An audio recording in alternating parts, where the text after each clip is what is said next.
Thanks for tuning in to another episode of Black and Classic Podcast. If you're new here, I'm your host, Brittany Monet, and this is the Black and Classic Podcast where we talk all things politics and pop culture.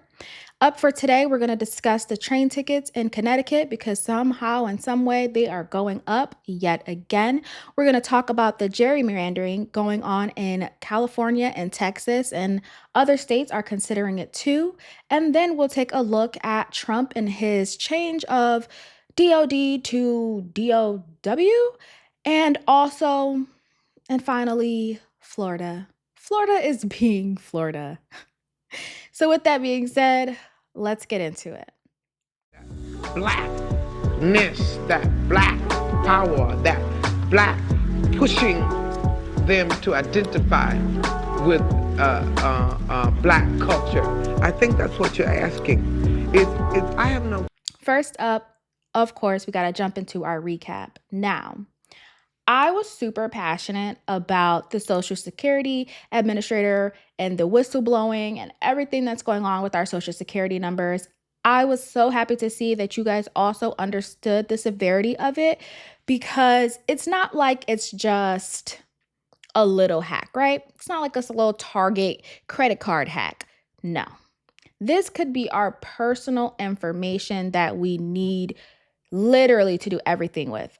Everything you need your Social Security number for. So I was really happy to see that you guys understood that, like, this is not a little thing. This is a big deal, and they're brushing over this way too fast for my liking. There was a comment that was made by Brown Damon, who said 300 million Americans is nearly all of America. That definitely, like, that sat on my spirit, right? Like, you have to really let that sink in. Like, yeah, this isn't a little thing happening. This is a big thing. This is a big deal. And they just brush right by it. And that's not okay to me. It's not okay to me. And then after I posted the episode and it went live, Charles Borges, the whistleblower, he did end up resigning. So I don't know. I said in the episode I didn't think he'll be working there long after, whistleblowing. So right after he did resign, I will still pay attention to this. I will still pay attention to what's being passed, what's being discussed, the hacks that are going to start happening, because something is about to start taking place and we have to pay attention. There also was something that happened this week. Could be related, could not be. I don't know, but we'll discuss it. Now, with that being said, let's jump into our local news. First up, Governor Ned Lamont, what are you doing? What are you doing? For some reason, whenever something happens in the government, it's always the people on the lowest end of the totem pole that gets hurt the most. So prices of train tickets are going up in Connecticut. Now, typically what happens, and what I see a lot of people in Connecticut do, they commute, right? So they'll work somewhere kind of deeper, I guess you could say, into Connecticut, take the train, go to work in New York, right? Now, it may not be every single day, but it's largely enough where they have to take the train quite often. And, of course, you want to budget yourself, right? Well, Connecticut said, look, we got other things we need to pay for, so sucks to be you. Absolutely absurd. So due to budget cuts at the state level of $11 million, the Department of Transportation will be charging passengers more in hopes to maintain the same level of service. Absolutely not. I feel as though if you're going to charge consumers more, you better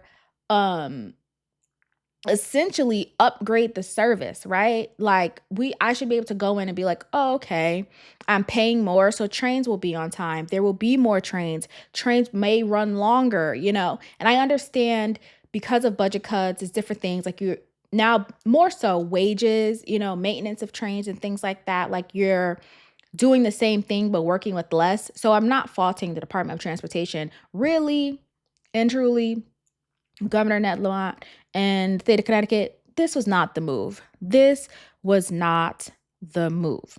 And so it's kind of crazy to me that, again, we stray from wanting to tax the rich, but we'll do things like this and hurt the people that actually need a break and need relief. You understand what I'm saying? Because if you have to go to take the train in New York monthly, you're paying so much money. And the cost of living is already astronomical. Let's be honest. It's already astronomical. So why are we now penalized because you don't want to tax them people because you're like, oh, well, if we tax them, they might leave Connecticut. Oh, well. Oh, well. Oh, well. Let's make it livable for the actual people who make up the general population. How about that? I don't know. Maybe it's too far.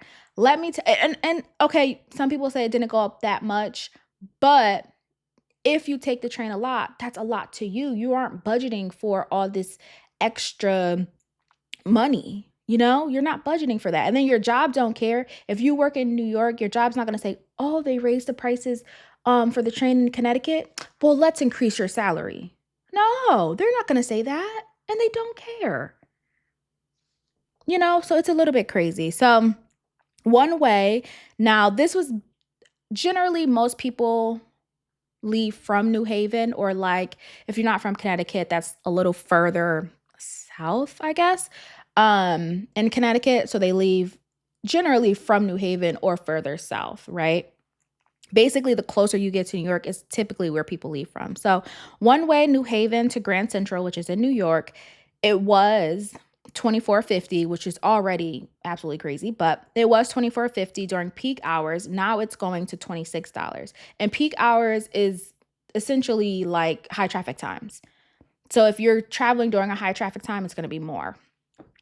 One way, New Haven to Grand Central during off peak, not high traffic times, is going from 18.25 to 19.25. So to me, I know I'm Black, we have Black people numbers. So it's basically like $30 and $20, right? Like we're never going to be like, oh, how much is the train? $26. No, we're going to say 30, right? How much is the train? $20, crazy. And then monthly, now again, these are for the people who are always commuting, especially if you work in New York, you're going to have that monthly pass. You're paying an additional $28.50 a month. So now that total is going to be around $494, $500, right? Let's just keep with our Black rounding. It's going to be $500. That though, that's not the end, okay? Come July 1st, so in 2026, the rates are going to increase an additional 5%, and monthly commuters, I think that's the word I'm looking for, monthly commuters, that $28.50 is going to increase to $50. So now what was just a $28 increase by July is going to go up to $50. So your $500 is now going to be even more. That to me is absolutely absurd. It's just absurd. And then I also read, I didn't write this down because I don't want to offend people, because I've never worked in the military or, Navy, Army, what have you, Air Force, never worked in it. So I don't want to offend people. But this was announced, and then I think like a day later, Governor Ned Lamont sat down with, I think it was the naval bases, and like signed some astronomical $1 million deal to like revamp the naval bases. To me, for what? And they're like, oh, this is great. We'll be able to like basically like get new things and make it look better. Like it to me, reading the article, it felt very like aesthetic, not so much like we need to do this, just more so, why not? I could care less. I could care less, and that's where I think you have to pay attention to who you vote in office, because if in your mind updating these naval bases is so important, but cutting the budget for the trains, the Department of Transportation cutting the budget, so now I have to pay more, but not a naval bases get to be updated. I don't care. Like, where are our priorities with this? Where are our priorities? And I don't want to offend anybody, because there are some people who find value in that. But as an everyday Connecticut resident who sometimes would love to take the train, I don't find any importance in updating naval bases. I just don't.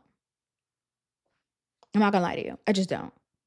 As opposed to giving them the 11 million, maybe even updating it, because not for nothing, especially if you've taken the train from Connecticut to New York to wherever, the train in Connecticut, it like stops running very early, like super early. I feel like if you were going to do this, at least give us the benefit of bettering the service, right? Like as a state of Connecticut, you could say, hey, yeah, we're going to cut your budget, but how can we at least better the service for our residents, for the people who want to travel here, commute here, come here?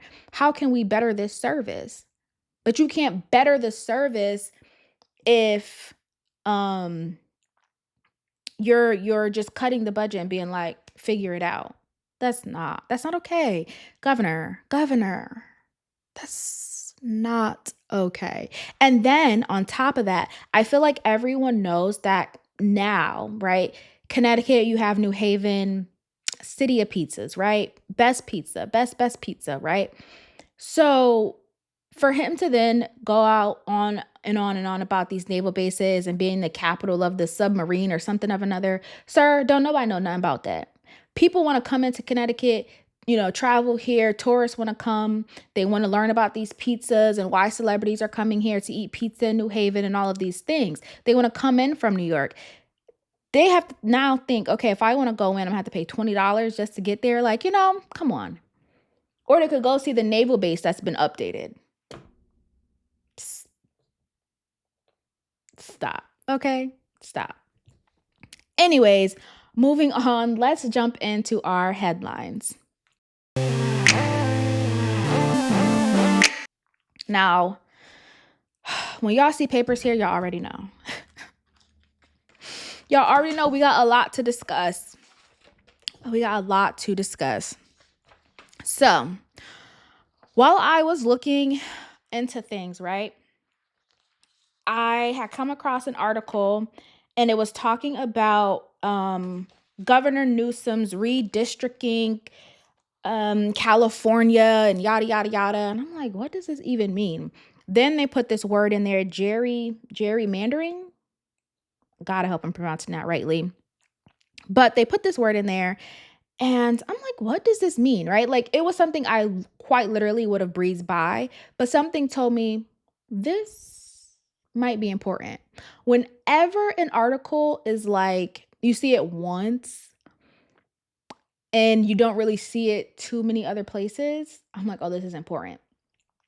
Because you'll see it like once on CNN, once on Fox, and then a whole bunch of like small, I would say independent news outlets, everyone has an opinion piece on it. That to me signals there's something here. There's something here because big media, not reporting on it. One article, they're moving on. But small media, oh, they're going crazy. So something is here that they don't want us to really look into. Of course, what do? I'm going to look into it. I'm curious. What does this mean? What is gerrymandering? What does that mean? Okay, so I look into it, right? So, according to Cal Matters, Governor Newsom of California has a plan to counter President Trump election gerrymander in Texas. So, essentially what it is like, if you don't know, because I didn't know, I had to Google it. I'm not gonna lie, I had to Google it. It's basically like there's different districts, right, in a state, and grouped together, it'll either be like a heavily Republican area or a heavily Democratic area. So you can kind of play with districts. Sorry, I keep hitting that. You can kind of play with districts to get the outcome that you want. I guess that's the best like way I can explain it to how it made sense for me. So Trump had proposed that Texas do this, in which they would be able to get more Republican votes for Congress. When Governor, and it's so crazy how they play these games, but we're gonna slow walk this. When Governor Newsom heard this, he was like, absolutely not. Now, mind you, California is basically like an independent redistricting. I don't know the words, y'all. Like an independent redistrict, right? Where like they go out and someone independently of the politicians, someone independently, not a politician, I'm gonna keep stressing that, goes out and does the districts, not a politician. Okay. However, when Governor Newsom heard that Trump was doing this in Texas, he said, not on my watch, babe. Not on my time. No, you will not. So he then, in August of this year, the governor proposal was to suspend the state's current congressional districts and replace them with a map intended to favor Democrats. Now in August, that was approved. So it was like end of August, that was approved. And so in California, on November 4th, there's going to be a special ballot, and it's going to be Proposition 50 to basically agree to this redistricting, right?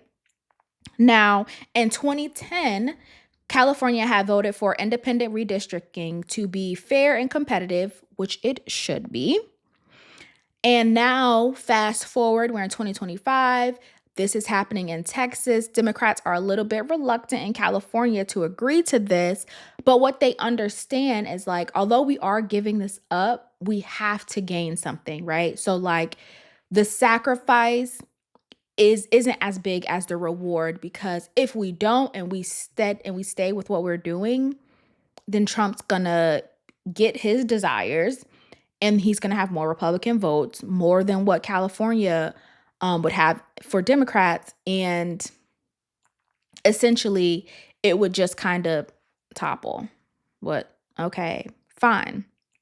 So, Governor Newsom's proposal is to say that it'll be temporary. It'll, basically go back to how it was after the census in 2030. Now, what I couldn't understand is, as I'm looking into this, you guys, I couldn't understand why everything was after the census in 2030. So if you guys can explain that to me, please drop it down in the comments and let me know, because I couldn't quite understand. Everything was like, well, after 2030, after 2030, after 2030. And I'm like, so can you only do it after a census, or I don't know.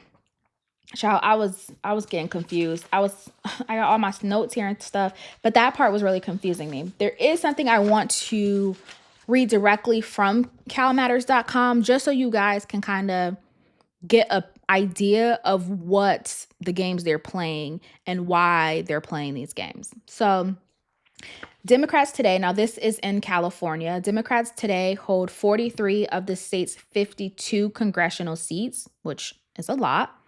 The Newsom backed maps, so this is his proposal that Proposition 50 will transform 5 of the Republican seats into districts that heavily favor Democrats. So what does that mean? That means if he takes an area that, so in an area, right, a Republican is there, right? And with changing it now, it's going to include more Democrats that vote. So the likelihood is the person that was there that was Republican, because we've included more Democrats into that person's area, they will now most likely be voted out and a Democrat will be voted in. And that's going to happen in 5 different areas. So their 43 essentially will increase by 5 because they've changed how the maps work. The politician did this. By ousting those incumbents, I don't know why my words are not, they're just not flowing with me, guys. Let me tell you, my words today have been giving me trouble all morning, and I've been trying to just fight through it, but the words are not flowing. Anyways, and it's so crazy because the work I do, I say incumbents all day. But anyways, by ousting those incumbents, Newsom would essentially cancel out Trump's efforts in Texas. So I understand the idea. I understand the idea. I don't like the approach. Okay? I don't like the approach. But let's keep going. So that happened end of August. Now we're looking at Texas. On August 23rd, the Texas Republicans approved a new congressional map, and people are now claiming that it was a power grab by President Trump, that basically he kind of forced them into doing this so they can get their congressional numbers up, so he then can get more Republican congressional seats. Texas Governor Greg Abbott was set to quickly sign the legislation, which he did, and signing that legislation will now further skew the maps in the GOP's favor ahead of, again, the 2030 census. I need to know what that means. Now, let me tell you, so we know what it'll do for California, right? They're going to get 5 seats and their 43 will increase by 5. Now, in Texas, what they're looking at, under the new map, Republicans in Texas are aiming to earn 30 House seats because they originally had 25. And so this is their attempt to hold on to control of the chamber in what can be an unfavorable environment from them next year.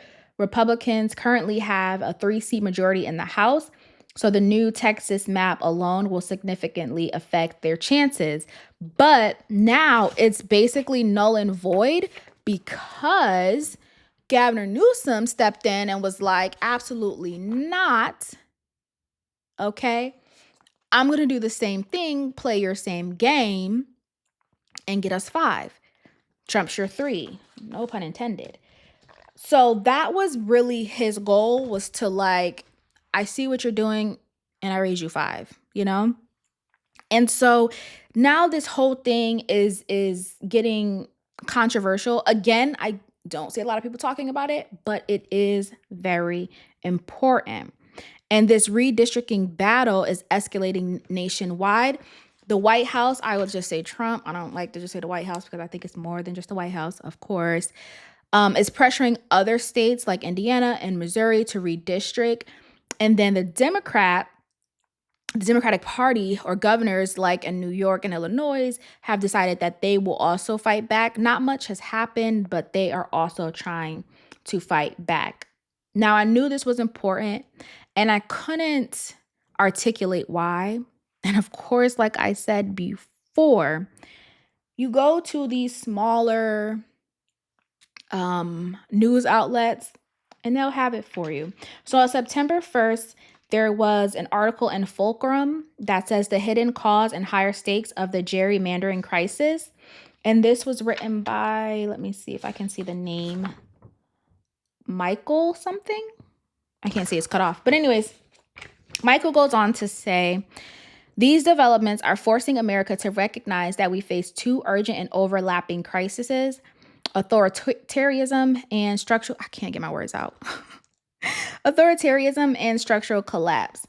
A uniquely tyrannical president is attacking our democracy, and our long flawed democratic structures are unraveling. So I thought this was interesting because Governor Gavin Newsom was the one who said that Trump was being, what did he say? He was ruling with like authoritarianism or whatever. And he was like, basically, it wasn't about we, the people, it was about him and what he wanted to do. And now Gavin Newsom is doing the same exact thing. The same exact thing. It's dangerous. Politicians, okay, let's just get to it, okay? Politicians should not be able, to me, who am I, right? But I don't believe that politicians should be able to say, I want this district to be this and that district to be that, and call it what it is. Because essentially you're allowing for what you want to happen to happen. So now my little old vote really doesn't matter if I'm grouped up into a district that is heavily leaning towards being Republican. Y'all, my words, they're fighting me. We will get through.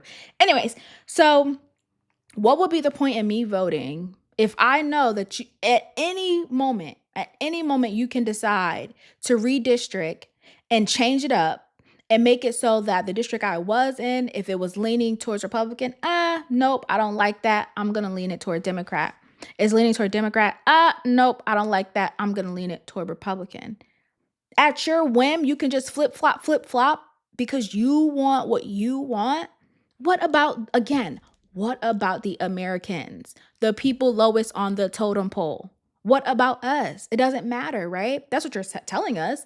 You're telling us that, yeah, democracy and get out and vote and make sure that your voice is heard. That's what I try to preach.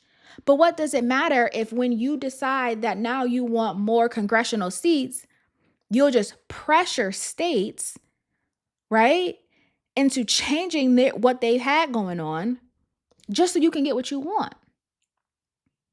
And then other governors can say, yeah, I don't like that, so I'm going to change mine. What? To me, again, it should be independent. That's why I said it should be independent of politicians. Politicians should have no say-so. No say-so whatsoever. Because if you have say-so, then you can rig it however you want to rig it.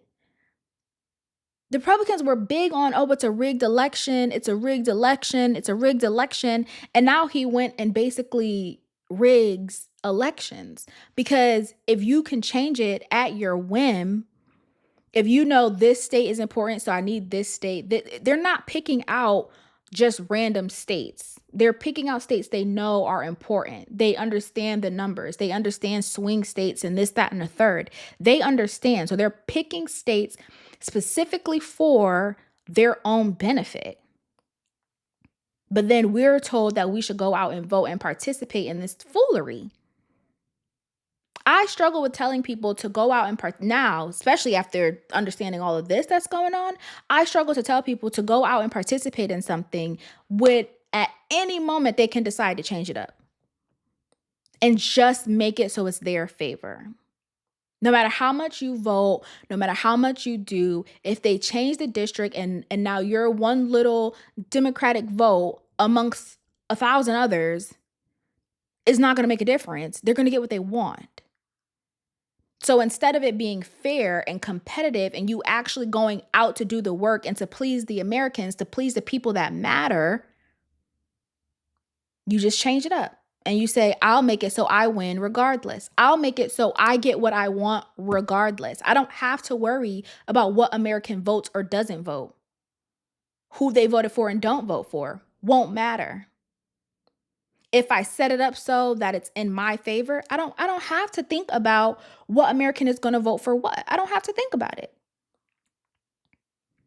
And then you got silly governors who go out and instead of staying steadfast and saying, hey, no, look, we're not going to change the democracy because we believe the vote matters with the American people. That's what he should have came out and said. He should have came out and spoke against it and like screamed from the rooftops and had other people screaming from the rooftops to understand what this means. But you're just playing right into it. And then other people are going to play right into it. Other politicians are going to play right into it. Everyone's just going to play into this dirty game of getting what they want. And screw the Americans. Screw the Americans who actually go out and vote and would love to see a change in America. What would like quite literally, and I mean this with all sincerity, what would be the point of voting if you are just going to make it to where you get what you want anyway? Huh? It just won't matter. And I feel so silly for being like, no, guys, really go out and vote. Why? If they're going to change the democracy in our face. And most people are just going to give up and give in. They're going to just say, why does it matter?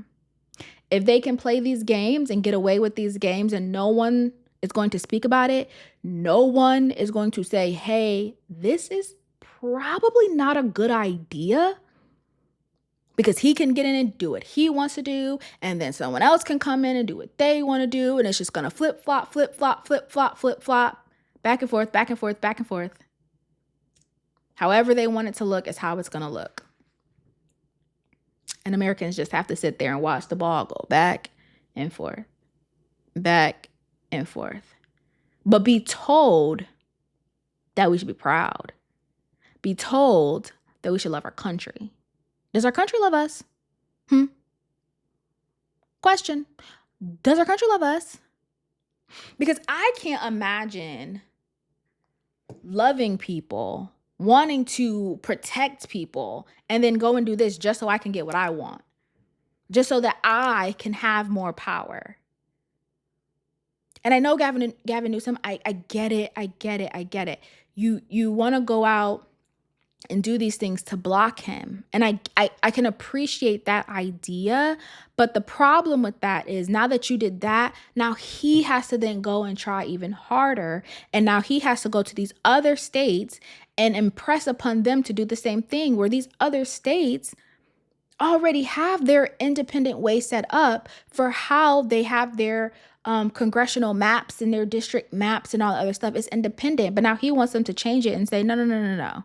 I know how y'all had all that going on. I don't care about none of that. I need this here to happen. It's not okay. It's not okay. And I think if, especially someone like Gavin Newsom stood 10 toes down and said, I understand what you're doing, but I'm not going to play ball. And again, say why these things are happening. No one is talking about it. They're just countering each other. No one really knows what it means, right? Like if you see a headline, Gavin Newsom signs bills for gerrymandering, you're going to be like, what? Okay. And keep going, not knowing what we just lost, right? Especially if you are someone who lives in California. If you live in Texas, you don't know what you just lost because no one's talking about it. No one's giving you a heads up. 1 or 2 articles and we're just moving on to the next thing in the news cycle. It's not good. It's not good. It's not good. And also what I will say, I found it quite interesting that I listened to, I don't know if you guys know, but I listened to a podcast called Earn Your Leisure. I, check out their YouTube videos, their stories, things like that. Other like techie type, podcasts. And a lot of them were saying people are moving to Texas. When I say people, the rich people. You know how they used to be up in California, you used to have your like Silicon Valley and everything like that. A lot of that there, yeah, that's moving to Texas. So it's no surprise to me. You guys already know where I'm going. It's no surprise to me that all of a sudden Texas is so eager to redistrict and change things up. All I'm saying is pay attention to what is happening, because it doesn't happen by coincidence, guys. It's not happening by coincidence. Billionaires and multimillionaires are not fleeing from California to Texas for just absolutely no reason. That's not the case. It's not the case at all. And we have got to pay attention. The thing about it is, we're going to lose so much if we don't pay attention. If we don't know what's happening and why it's happening. You know what I mean? Because like if you don't know, like a lot of people, right? They get to the ballot, they see a lot of things, and they're like, sure, right? Sure, bubble it in, sure, right? And they don't know what it actually means. Now, if you do value democracy, when you got to the ballot, you wouldn't vote for Proposition 50. Although it sounds great, we don't want more power to go into Trump's hands. We also don't want every state to then just come out and say, okay, we're going to redistrict our state. We're going to redistrict our areas. We're going to redistrict our congressional maps. Because once Trump is out, you know what I mean? I mean, he's making it to damn, he might not even. Once he's out, then someone else is going to come back in and do the same thing. And it's just going to be a never-ending cycle until Americans say, hey, no, I actually want to stand for democracy. And I don't care what side that lands on. So it is what it is. It is quite frustrating. I do want you guys to pay attention. I definitely will be paying attention. I definitely will be seeing what other states are going to join into this, because I don't think it's going to stop with um, Texas and California. I don't believe that. I don't know, right? I can't call what state will be next, but I don't believe it will stop here. I hope it does. I really, really do. But I think there's going to be other states that join in, simply for the fact that a lot of people want to, again, especially if you want to, advance.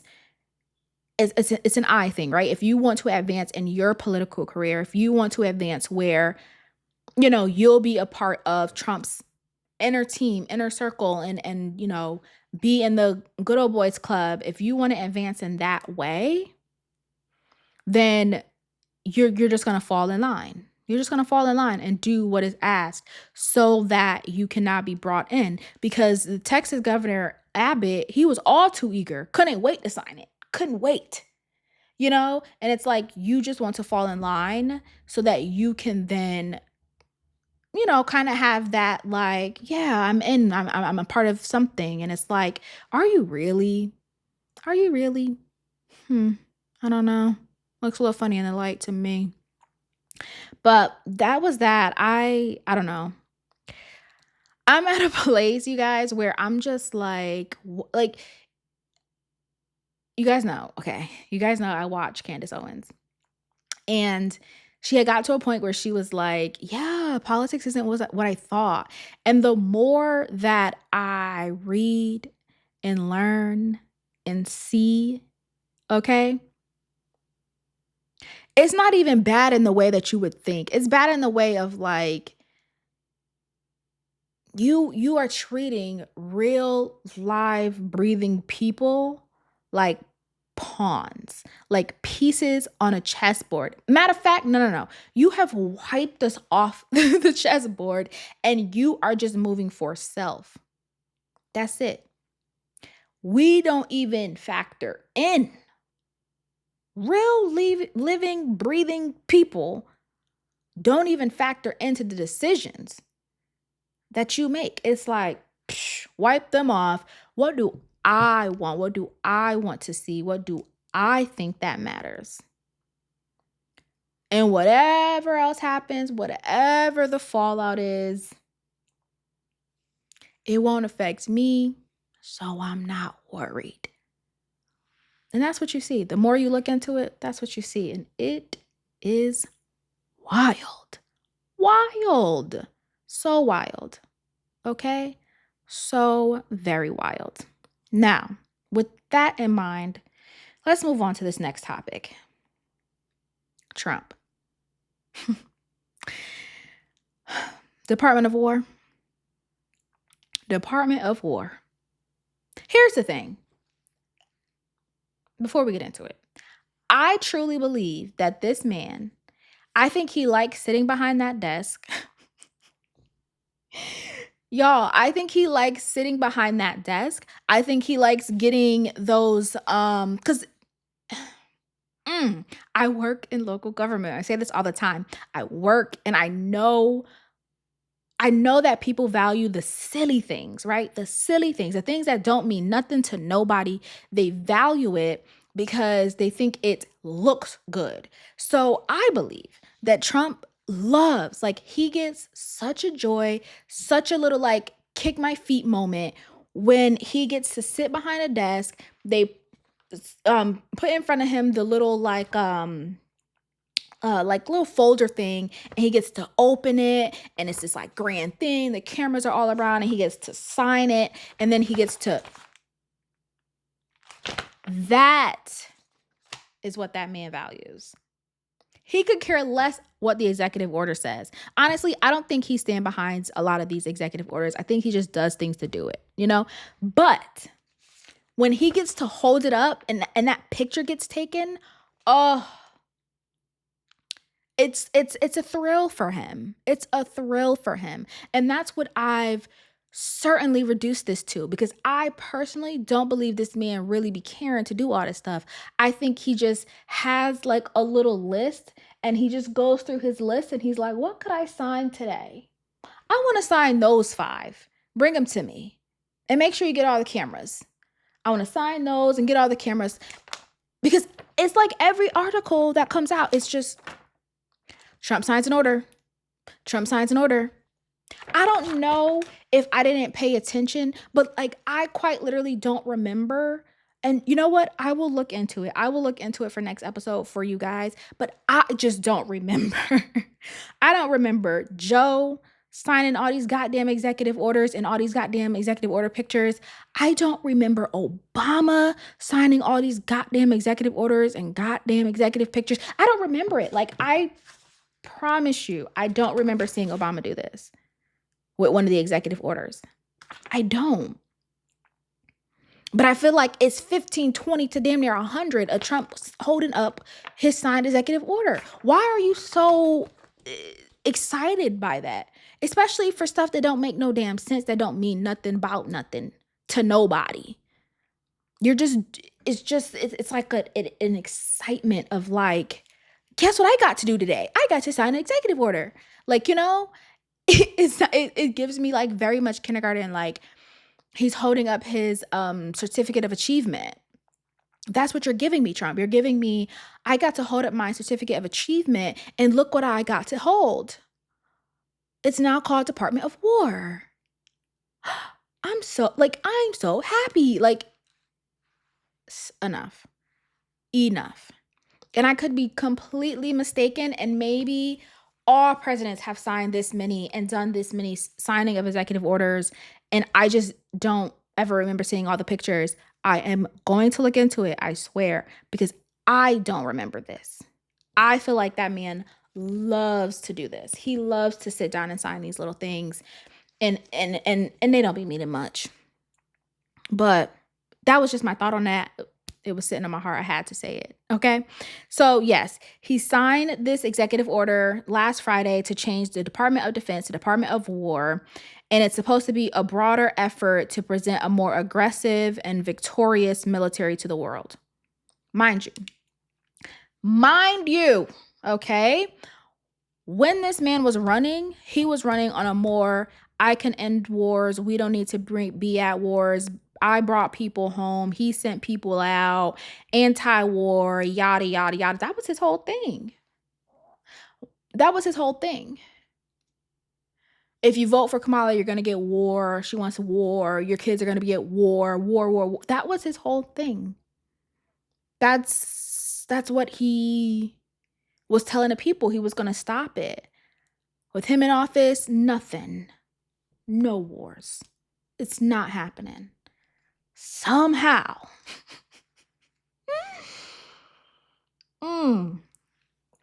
Somehow you get in office and all of a sudden we need to present more aggressive, more victorious. So it's Department of War. A mess. So he goes on to say, right? I wish I could do his voice. I can't. We won World War I. We won World War II. We won everything before that and in between. And then we decided to go woke. And we changed the name to DOD. So we're going to Department of War. President Trump. Here is where my frustration lies. I know you have an understanding of your base. I know you do. But your base is not as dumb as you think. They're not. And a lot of us who did support you and thought, okay, maybe he's, going to do kind of what he did last time, be a little different, be a little radical, but, make some positive things and changes and advancements and things like that. We won't go so left, right? Because woke is a trigger word for the right. You can't slap woke on everything now. You can't slap fake news on everything now. You can't, throw these trigger words out and think that the right is just going to fall in line and be like, oh, it was a woke idea? Oh, no. Yep, we back at 1,000% because it was a woke idea. You can't do that, sir. Mm-mm. Mm-mm. At this point, it's not going to work. Throwing out that word to make it seem as though this change happened because it was a woke agenda. The name it didn't get changed 5 years ago, 10 years ago when woke came around. So you can't imply that it was changed as a woke agenda. That is not correct. And again, like I said before, a lot of people use words to trigger you, to make you be emotional, to make you react, and the whole time they know they're dead ass wrong. They are wrong. He is wrong.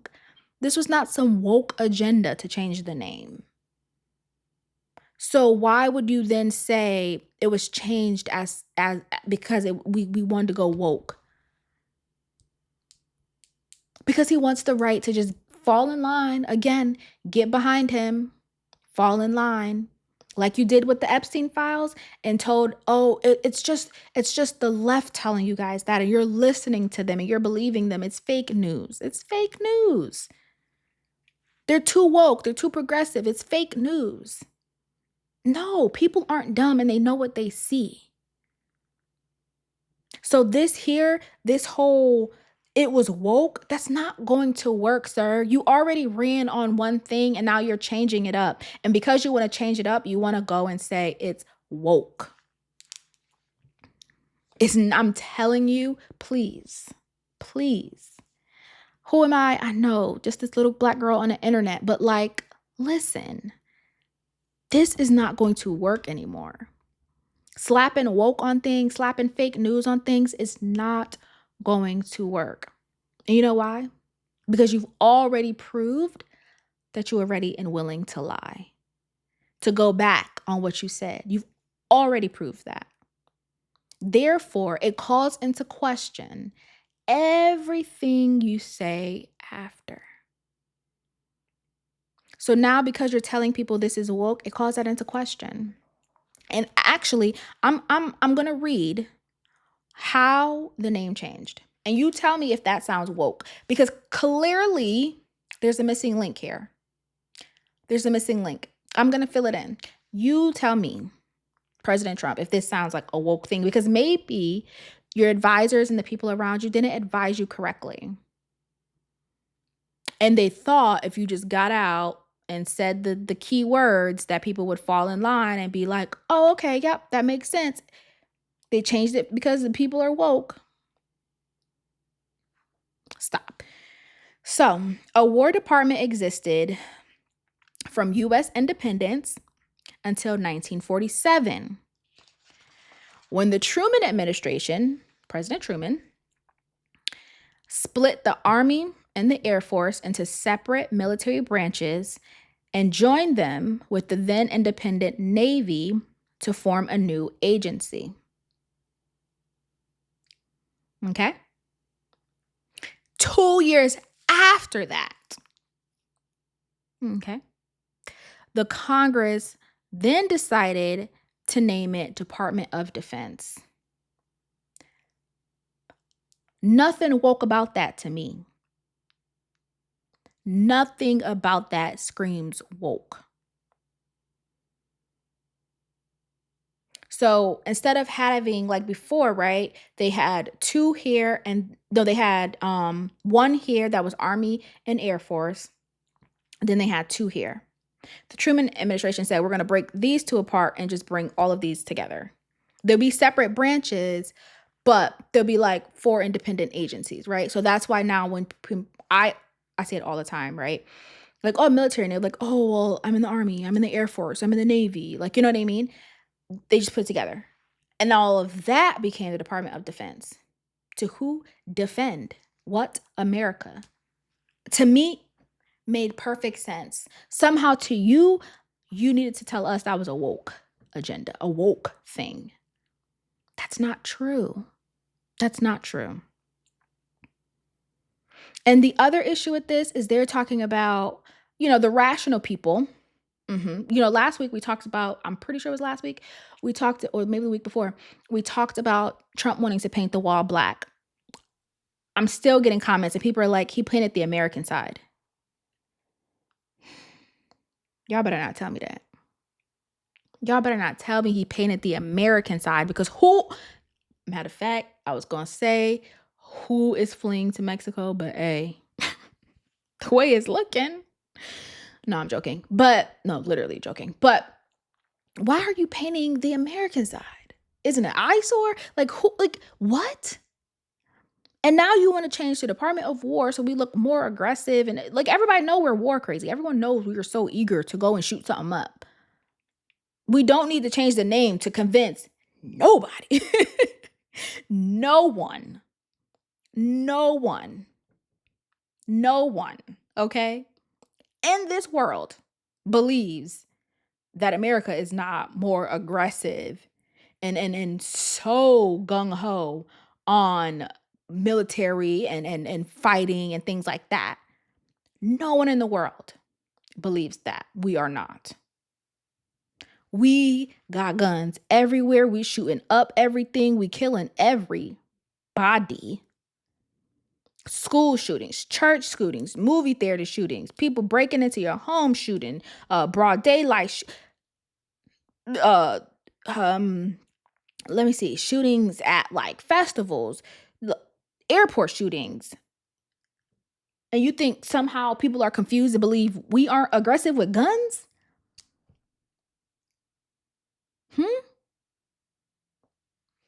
What? That's what you think. This gun-toting country, this gun-toting America, you think people are confused about if we are ready to go to war at any point. You quite literally can't be. There's just no way that you think that. Not in gun-toting America. Ain't no way. Ain't no way. So again, I believe President Trump, you just like to get out, sit at your big desk, and hold up your executive order. Whether it gets passed or it doesn't, you just like to sign it and hold it up. Makes you feel accomplished. Makes you feel like you did something, achieved something. Crazy. And lastly, on this, what I will say is, again, yes, the rational people, I got off on a tangent. The rational people are saying this is going to cost billions. It's going to cost billions. And they were like, when we had to change, I forgot what they said they had to change recently. They had to change something. And they were like, that was just going into a few little systems, deleting things. It was tedious, but they managed it. They're like, this is changing decals, changing seals, changing uniforms and all different types of things, just so it can say Department of War. Then this fool, sorry, I try to respect the man. Then this man gonna say, oh, we're not gonna be irrational about it. We're not gonna do anything crazy. What do you think changing the name of something is? That doesn't need to be changed. Irrational. Again, he just loses me. The idea and the thought loses me. This does not make America look stronger, look more aggressive. We've already been strong and we've already been aggressive. We're aggressive against each other. We're fighting and killing each other. What? Come on. Let's be for real. Anyways, moving on. Florida, my dear Florida. Now, I love Florida. I do. Florida is a crazy place. It's the Wild Wild West for sure. Anything goes to me in Florida. When you see, and I think everyone knows that, right? Especially if you're an American. When you see a headline and it's outrageous, man eats alligator that bit his leg off 5 years ago. When you see something like that, you're like, oh yeah, that happened in Florida. When you see 8-year-old takes dad's car and runs over grandmother, you're like, oh, that happened in Florida. you just know what the headline is and where it happened because anything goes in Florida. I don't know what Florida got going on. They say it's the Florida water, baby. I don't know. Florida is it is quite literally a beast of its own. So not too much surprises me when things go down in Florida. So if you don't know, recently the governor, Ron DeSantis, and the state surgeon general, Joseph Lodato, child, announced their move to eliminate vaccine mandates for school children. And people were upset. President Trump did come out and say that he thought it was a tough stance because there are great vaccines and his first original COVID-19 vaccine was great and, they're just good and yada, yada, da, da, da, da, da, da, da, right? Here's the thing. This is going to be controversial, but here is the thing. I don't believe that you should force, because a mandate is a force, that you should force anyone to put anything in their body. I don't believe that. I don't believe as a society we should come to a place where we're like, these people, like, in order to participate in this, you have to do this. I don't totally love that. So, what I will say is, I believe that this definitely needs to be left into the hands of the parents. I don't think schools, politicians, or anybody in between should be able to tell a parent what their child puts into their body. Whether it's modern science and it's the best thing in the world and we've never had an issue, if a parent doesn't want to do it, a parent shouldn't be forced to do it. Again, I don't know what that looks like for private schools, public schools. What's the workaround? If you do want that extra security that a vaccine will provide, I don't know what that looks like, but I do believe, and I firmly believe, that it should be up to the parent whether or not they want to vaccinate their child, whether or not they want to give their child, from what I heard, it's a bunch of vaccines that babies get up until I guess school age. It's a bunch of vaccinations and shots for this and shots for that. I feel like as a parent, if you want to pick and choose, you should be able to pick and choose. I also don't believe doctors should be able to kind of pressure you and be like, oh, we have to set this appointment so you can get this one and this one and this one. Because there's doctors, as I've heard, that are basically they won't even really work with you if you aren't looking to vaccinate your child. It's almost like, no, you have to vaccinate your child, So I don't know. I'm understanding Florida with this one. I say leave it into the hands of the parents and let them decide, and then after that, if you want to have certain protocols or what have you, then that's on the school. But I definitely don't believe it's something that needs to be forced. Fox News did also report in this article that across the country, there has been a decline in vaccinations among children. I think that's very important to mention because a lot of people seem to believe that it's this new age thing that no one's following. People are talking about it, but no one's actually not having their kids be vaccinated. And I think I see more of people not having their kids vaccinated. But the difference is that the people who are choosing to not have their child be vaccinated, they're not speaking out about it because you get that backlash. You get looked down upon. You get looked at as crazy or too woke or, those types of things, too progressive, when it's no, I just don't think that's necessary. I also don't know what it is, So I don't know. I just believe leave it into the hands of the parents. Let the parents decide. I think, you can kind of maybe pick and choose, or I don't know. You can kind of figure it out. I do believe though, it is going to create a thing where it's the vax kids against the unvaccinated kids. And that's going to be a thing, but it's something's always going to be something, to be honest. So It is what it is, but I don't think Florida is too off base. I do believe this is going again in the right direction, even speaking to the democracy of being able to just choose what you want to do with your body and what where you want to be. Maybe, you look at as a parent, if you're raising school age children, what school district you're in. Is this school district heavy on vaccinations? Are they a little looser? Can we get away with certain things? What have you? Because not all schools like completely mandated. Some schools will have a workaround, but a lot of that was like religious reasons and things like that. But now it's like, what can the school do? But I don't know. I just think it's interesting.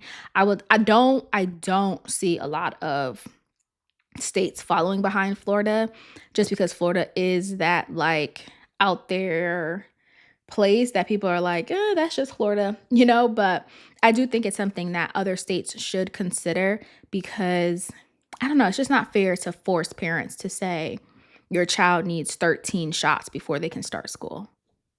Like, that's just wild to me, especially for things that we don't see too often. And I know the argument's going to be, well, we don't see it because they're vaccinated, but like, we also don't see it because we have better hygiene, right? Like, there's just certain things that help us not have those issues as opposed to a vaccination. But that's that on that. As always, please drop your comments below. Let me know what you think, how you feel. We've covered a lot this episode, so definitely drop your opinion down below. Again, I am not here to debate you. Not at all. I don't care to debate you, but I will definitely listen to your opinion and any information that you have to provide. And with that being said, yeah, I'll see you guys next week. Bye. Thanks for watching. Before you go, like, comment, and subscribe to Black and Classic Podcast.